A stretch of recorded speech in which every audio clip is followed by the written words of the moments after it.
Casa at bayan ng Matanaw sa lalawigan ng Davao del Sur. Sakit tulog nyo eh. Hindi ako makaligo.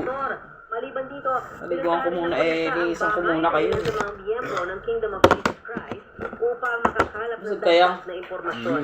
Pinaigting pa ng DCPO Intelligence Monitoring Ba't kagabi hindi kayo nag-ano? ng lokasyon ng mga Hindi ata kayo nagmerienda. Hindi mo yung nakain ng biskwit.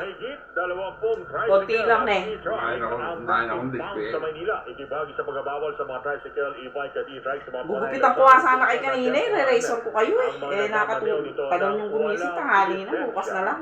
Ayon kay Wilson Chan, Deputy for Operations ng Manila Traffic and Parking Bureau, 2,500 pesos ang multa sa driving without license, habang 1,500 pesos naman sa impounding. Samantala, ilang tsuper at... Hi guys! Sabi mo tayo. Pahing nga pambiling guys. Lotion. Sabi mo tayo. Ang nakuha sa kanila kay ng madaling araw. Pahing nga kami pambiling lotion guys. Pambilin lotion. Nasunugan na, nanakawan pa. Ito naman ang naging sitwasyon ng ilang mga residente ng Ermanao sa Barangay Pasig sa lungsod ng San Juan. Kanina, Wala pang abono yung anak ko, sabi mo. ang ilang mga biktima magkaya ng sunog na Trabaho. gamit na maisasalba. Pero bigo sila dahil may Every ilang month is tao then eh. na naman Guys, may pambiling lotion. Pa-donate naman po guys. Yung nakakaluwag-luwag po guys. Sabi mo tayo.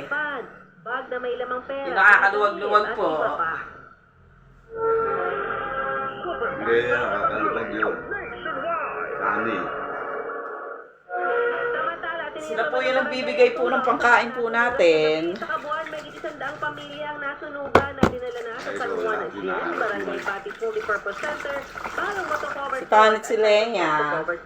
Samantala, isang fire volunteer ang napatay matapos mataganan ng gumuhong struktura sa sunog. Patuloy namang inaalam ng mga arson investigator ng BSP ang dami ng mga bahay na nasunog at kung Taning mahirap pang hingaan.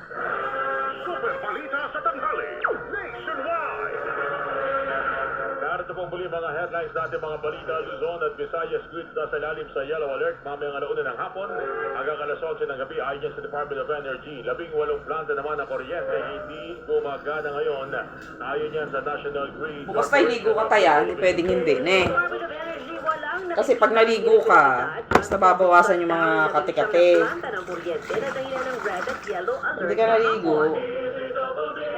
Liga ng Transportasyon at Operator sa Pilipinas o LTAP hindi hihirit ng taas pasahe sa Kasi para ma-eraser ko itong buhok mo. Kasi pumalo na sa 1,407 kapal na yun.